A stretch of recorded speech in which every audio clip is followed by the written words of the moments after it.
I watch a new film every other day. Follow along for recommendations and reviews. Today, I'm back from watching The Return of Arinzo in cinema. And it's as if, when you've like been shell shocked. You guys, if I don't laugh, I will cry. This has been my biggest disappointment of this year. And I'm just going to start off this review like that because when I tell you, the way I was looking forward to this film, when I tell you guys that last year when Labake Olododo came out, that was one of my favorite films. I loved Labake. Even if some people didn't like that film was bashed by many. But I stand 10 toes deep for Labake. I loved that film.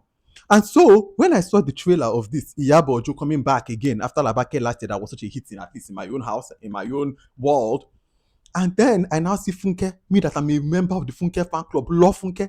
I'm seeing Messi Aigbe that I love. Eni is in this, William Benson, Chioma Ikoku that I love from Real House of Stitch, by the way. Chioma is one of the biggest reasons I watch this film. And my girl is not an actress. Even if she's an actress, not this role, my girl, Chioma, one of like my favorite parts of the Big Baller video is her part when she comes out. I love Chioma Ikoku. But as the role they gave her here, I was laughing. Every time Chioma would talk, and in that outfit, I was Chioma an actress you are not. Let's just say that. But back to the story.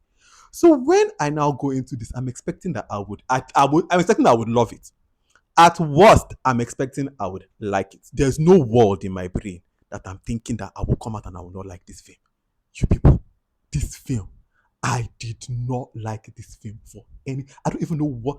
At first, when the film was going, I was like, okay, they should really just cut, condense and cut. Maybe it's just a problem of I missed all of this. That if they cut it, maybe there's a very like fantastic film inside. But by the end of the film, I don't see a point to this film. We will talk more in spoilers, and I'm sure you're listening to this and you're like, wow, this is sounding so harsh. But go and watch this film. Do you think I'm happy to be here saying this? These are my people. This is a film I was rooting for. I rushed to that cinema to watch it with all excitement in my blood. I can't believe what I'm sitting down here to say. I'm so disappointed. Oh my actual gosh. Any killed it though. A standard performance from him. He did very well. Also, you cannot say that effort was not put in. Effort was put. A budget was put. They fly here and there to shoot this film. They actually brought people together, effort and energy. So on the good part, I can say that effort and money was put. But for what? For what? Like, what was the point of this film? If you're not watching this film, don't come and tell me anything right now. Because I'm people that have watched this film to come and see. When this film comes out, and you guys can watch it. I can't wait for people to see what I'm talking about. Or if you go to that cinema, oh my god. See, for those of us who have watched, because I'm going to talk about it with you if you've watched this film.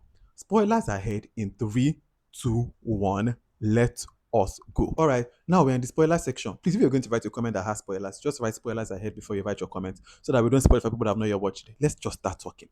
The first thing and my biggest thing is I didn't watch part one, right? But from the summary that we get from this part two, it seems like Avinzo's story in part one ended logically. It seems like she was in this bad gang and she, killed Messi's person, like a loved one of Messi. So Messi retaliates and kills her.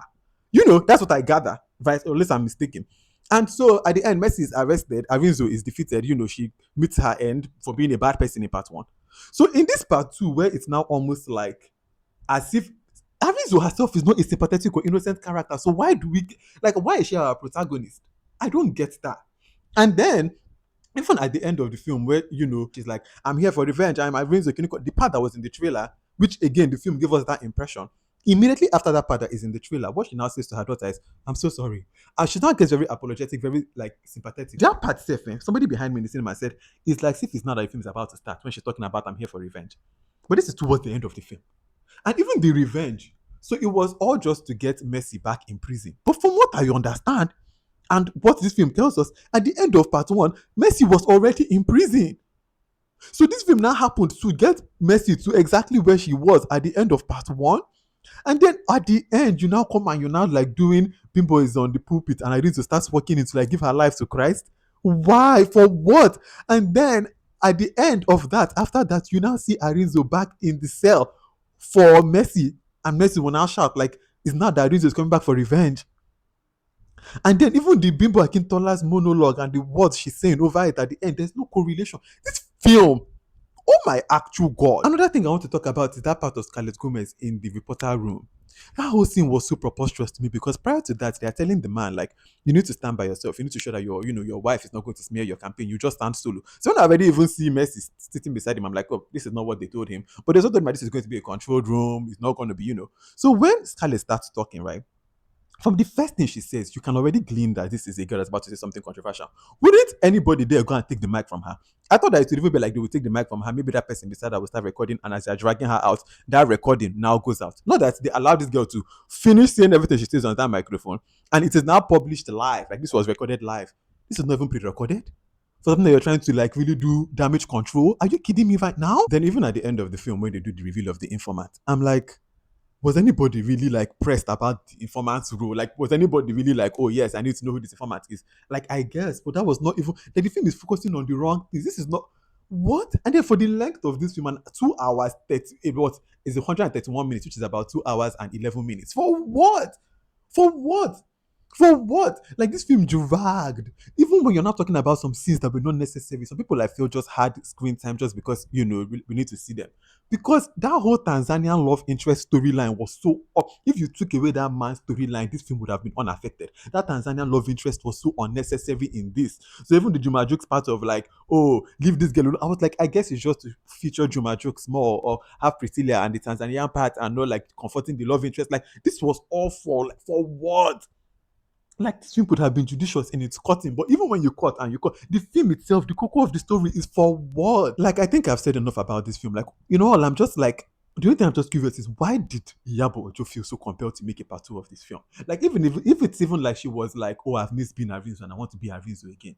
She's in this film for like maybe 15% or 20% of it. So like, and even by the time she comes to do her revenge, Scarlett has already kind of put the revenge in motion, which I guess is kind of like part of she's behind, she's the one in the voice and she's the one orchestrating all of this. Even when they have the Odeshi powers, it would have been more interesting or more beneficial to me to know how did that come about? How did this all these girls now come and have this Odeshi power? Unless I missed that one. How did she even unite with all of them again? How did they get the Odeshi power? Like all of that, instead of telling me who the informant is. Like who cares? What was the point of this film? This has been my biggest disappointment in a long time because of the amount of expectations I entered into this with.